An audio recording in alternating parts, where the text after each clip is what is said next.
Hey everyone, I'm working to hit 1,000 subscribers, and I need your help to get there. If you enjoy this content, please hit that subscribe button right now. The Blue Jays just lost Game 7 of the World Series in extra innings. Most teams would retreat, regroup, and lick their wounds for months. Toronto, they're doing the exact opposite. Reports are now confirming the Blue Jays have serious interest in free agent third baseman Yoan Moncada. And this move tells you everything about how championship organizations think. This isn't about panic. This isn't about replacing anybody. This is about building a roster so deep, so versatile, so relentless that losing another Game 7 becomes impossible. Let me break down why this matters way more than the surface suggests. The Blue Jays came within one swing of winning it all. One swing. That's the difference between championship glory and devastating heartbreak. When you get that close, you don't scale back. You don't convince yourself you're good enough. You look at every weakness, every vulnerability, every moment where depth mattered, and you fix it. That's exactly what pursuing Yoan Moncada represents. It's the front office saying we were almost perfect, but almost doesn't get parades. Now we're getting better. According to multiple reports, Toronto is one of 4 teams showing interest in Moncada, joining the Angels, Pirates, and White Sox. Moncada spent last season with the Angels, dealt with thumb and knee injuries, but still managed a .234 batting average with 12 home runs and 35 RBIs across 84 games. Those aren't eye-popping numbers, but here's what matters. When healthy, Moncada projects as a 20-plus home run guy with gap power and on-base ability. That's exactly the kind of depth piece championship rosters are built on. Now, let's address the elephant in the room before anyone loses their mind. This has absolutely nothing to do with Ernie Clement. Zero. Clement just put together one of the greatest postseason performances in Blue Jays history.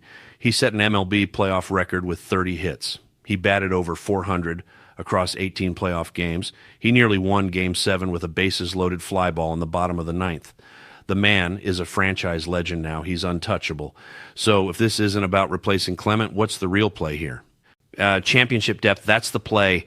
Look at what happened to Toronto during the regular season and playoffs. Ernie Clement played 175 games when you combine regular season and postseason. That's an absolutely brutal workload for a utility player who spent most of his career bouncing between organizations. Yes, he was magnificent. Yes, he earned every accolade thrown his way. But can you really ask him to carry that load again in 2026 without giving him support? What happens if he needs a day off against a tough lefty? What happens if he tweaks something in June and misses 2 weeks? Suddenly your infield depth is exposed and you're scrambling. That's where Moncada changes everything. He's not coming in to steal Clement's job. He's coming in to make the entire roster more flexible and resilient. Imagine having both Clement and Moncada available every single day. You can give Clement strategic rest without sacrificing production. You can create platoon advantages based on matchups. You can move pieces around defensively depending on the opposing lineup. That's how the Dodgers operate. That's how the Yankees stay dangerous even when injuries hit. And now that's how the Blue Jays are thinking. Let's talk about Moncada's upside, because there's real untapped potential here if Toronto can figure out how to unlock it. Back in 2019, when Moncada was healthy and confident, he hit .315 with 25 home runs, 79 RBIs, and posted a .915 OPS. That version of Moncada was an all-star caliber player, a legitimate middle-of-the-order threat. Injuries derailed that momentum over the next few years, but the talent didn't vanish. It just went dormant. And if there's one thing the Blue Jays have proven, it's that they can revitalize careers. They turned Ernie Clement from a waiver wire pickup into a postseason hero. They've developed pitchers nobody believed in. They've gotten production from players other organizations gave up on. Why can't they do the same with Moncada, especially when his market value is at an all-time low right now? Because of the injury concerns and inconsistent performance, Toronto can probably sign him to a short-term, team-friendly deal that protects them financially while giving Moncada a chance to rebuild his value. It's a calculated risk with massive upside and minimal downside. If Moncada stays healthy and produces even 70 or 80% of his 2019 form, the Blue Jays just added a legitimate power bat without breaking the bank. If it doesn't work out, they move on without major financial consequences. That's smart roster construction. That's how you maximize value in free agency when the market is soft. The Blue Jays aren't bidding against themselves here. They're finding undervalued talent and betting on their player development system to extract every ounce of potential. There's also a psychological component to this move that can't be ignored.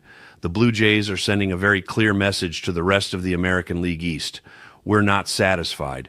Coming within one swing of a championship wasn't enough. They're adding pieces, they're staying aggressive, they're building a roster designed to withstand the grind of 162 games plus playoffs. The Yankees are loading up with big names. The Orioles are young and hungry. The Red Sox are trying to rebuild on the fly. Toronto is saying we've already been to the mountaintop and we're going back with more firepower this time. Remember, the Blue Jays were also reportedly interested in Japanese star Munetaka Murakami earlier this offseason before he signed with the White Sox. That tells you the front office has been actively searching for depth at the infield corners all winter. Moncada fits that exact profile, a player with power potential who can contribute across multiple positions if needed. That versatility matters in October when roster flexibility becomes the difference between advancing and going home. Let's also talk about what this move does for the clubhouse culture. The Blue Jays just experienced heartbreak on the biggest stage. They fought their way through the playoffs, went toe-to-toe with the Dodgers, and came up just short. That kind of loss can go one of two ways. Either it breaks a team's spirit or it fuels an obsession with getting back and finishing the job.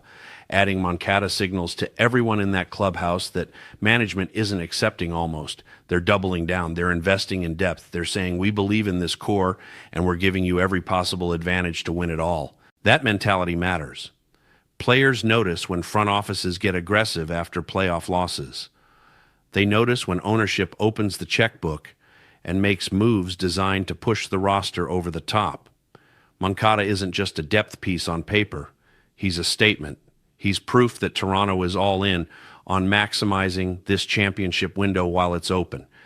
Because windows don't stay open forever. Vladimir Guerrero Jr. and Bo Bichette are in their primes right now. George Springer still has elite speed and power. Kevin Gausman anchors one of the best rotations in baseball. This is the time. This is when you go for it.